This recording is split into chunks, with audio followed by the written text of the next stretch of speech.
talaga ako sa pagkumbinsi sa pagbenta ng lupa ng mga kadimoy natin eh. Tulad ng sinabi mo, pagka nagkaroon ng aberya, di ba ako sisisihin? Hindi ko naman siguro pababayaan ni Rika. Pinangahawakan lang namin sinabi niya. Eh, hindi naman siguro katulad ni Mayumi yan na pinaasat, niloko ka. Pagkatapos akong tulungan, pinalayas din naman ako kaagad. 3 araw na lang babalik ka na eh. Kahit magkano, wala ka pa rin nasisingil. Eh kung makapagtawaran ka kaya dyan? What if you just give her what she's asking for? Para tumigil na po siya. O pues, tatapusin ko na lahat ng panggugulot mamamahiya niya. I will teach her a lesson that she'll never forget.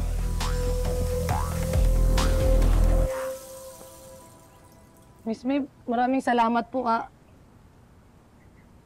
Maraming salamat po kasi binigyan niyo po ako ng chance na makausap po kayo ngayon. Nabalitaan kong ginawa mo kay Matthew. Nag-inarte ka daw para papasukin ka dito. Ay, hindi mo ako acting. Ano siya, scientist? Lakas niya po mag-invento, ha? Hindi po yung totoo. Pinagbintangan niya po akong manggagancho, eh. Pero alam niyo po yan, hindi po ako ganong klase ng tao, di ba po? Check her bag. Ay, bakit to? Uy, wait. Bakit? Buksan mo na, check lang nila. Sandali. Oh, wait.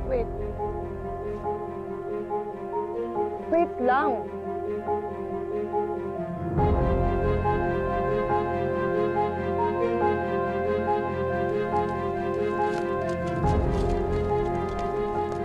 Wala nga kasi.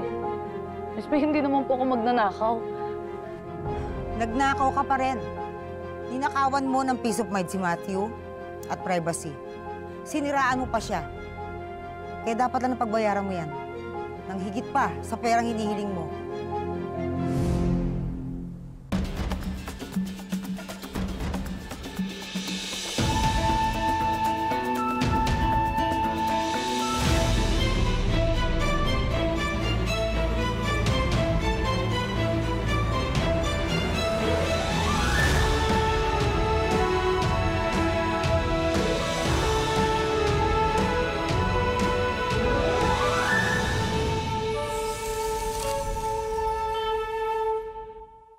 Hindi naman ho totoo yun, Miss May. Hindi ko naman po talaga intensyon na manggulo. Alam niyo rin naman ho, di ba, na pumunta lang po ako dito para pumabawi ko yung pera na kinuha po sa akin ni Matthew. Nising Kunduleng, walang inagaw na pera sa'yo si Matthew. Day, ha? Malinaw ba, Day? Wala. Talagang sagad yung kagaraparan ng pagmumukha mo, ano? Akala mo siguro makakabiktima ka ng mayaman dito sa Japan. Pwes, nagkakamali ka ng binibiktima mo. Miss May, hindi naman ho ako ganong klase ng babae. Totoo po talaga yung naramdaman ko para kay Matthew. Nabudol lang po talaga ako. Nakakala ko po gusto niya ako. Akala ko po gustong-gusto niya po ako. Ay, oo. Gusto ka niya. Gusto ka niyang mawala na. Dahil sobra-sobra na yung pangaras na ginagawa mo. O, kaya para matigil na yung pagkakalat mo ng lagim dito sa Japan, sinagot na namin ang pamasahe mo pabalik ng Pilipinas. Gamit ang koneksyon at impluwensya ng asawa ko, madali naming na-access ang impormasyon sa passport mo. Kaya makakabalik ka na ako sa kananggaling. Nandun ang mga tao ko sa airport, dala nila ang ticket mo. Lumayas ka na. Grabe naman kayo, Miss May. Tao naman ho ako marap sa inyo, di ba? Kasi akala ko po tao niya rin po ako tatanggapin dito. Akala ko po mabait kayo. Akala ko po maintindihan niyo po yung sitwasyon ko. Pero hindi ho. Ang liit-liit ng tingin niyo sa akin. Akala niyo po ba ticket lang? Akala niyo po ba dahil sa ticket lang madidispatchan niyo na ako? Miss May, nagkakamali ho kayo. Hindi ho ako langaw lang na pwede niyong kumpitikin kahit kailan niyo gusto.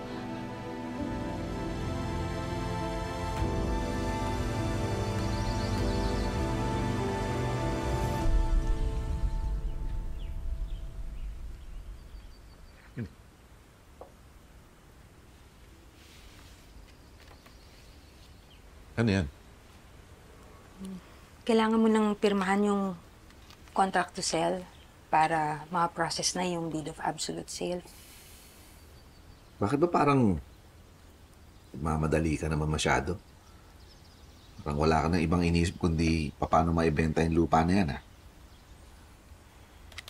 Kung magsalita ka naman, parang mukha akong pera. Do you really want to know the truth kung bakit gusto kong mabenta yung lupa? It's about Ikit. Natatakot ako na maging kapareho siya ng nanay niya. Hindi mangyayari yun. But mahal, I can see the pattern, the signs. Parehong-pareho silang mag-ina. Nakipagrelasyon si Ikit sa foreigner kasi yun na lang ang pag-asa niya. Kasi hindi siya kontento sa buhay niya dito. Ganon din ang nangyari sa asawa mo dati, di ba? And yung pagpunta niya sa Japan, it's a red flag, right? Gusto lang naman niya habulin yung nanloko sa kanya. Siyempre, hindi niya sasabihin sa'yo yung totoong reason. She went to Japan to have better opportunities.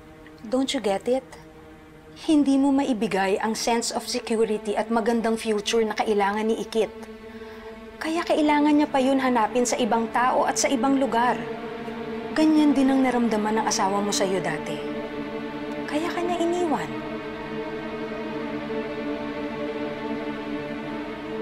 And now, pinalalabas mo na atat ako na mabenta yung lupa mo.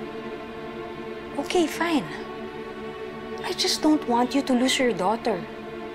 Pero kung mamasamain mo yon, okay lang. Huwag na lang natin itong ituloy. Ngayon, sorry. Sorry, mahal.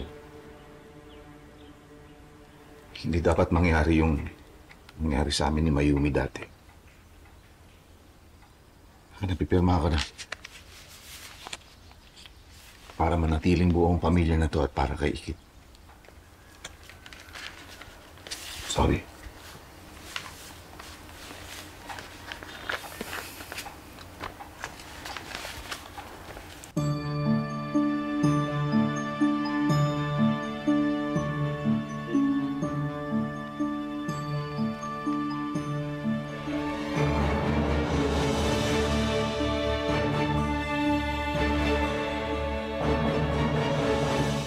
Sinasagad mo ako. Sinasagad mo yung pasensya ko talaga.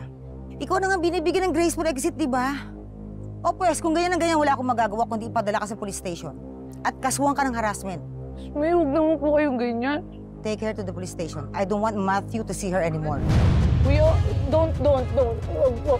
Miss May, wala na. Nalinis naman po konsensya ko. Hindi naman po ako kriminal. Huwag niyo naman pong gawin sa akin to. Pasensyahan tayo, pero mananahimik lang si Macho pag wala ka na. Miss May, huwag naman po niyo kung gawin ng unfair niyo naman po. Wala naman po akong ginagawang masama sa inyo, kuya. Huwag naman po, kuya. Hindi ako sasama. Kaya na lang! Ano nangyayari? Yung babae, ma'am, nakatakas po.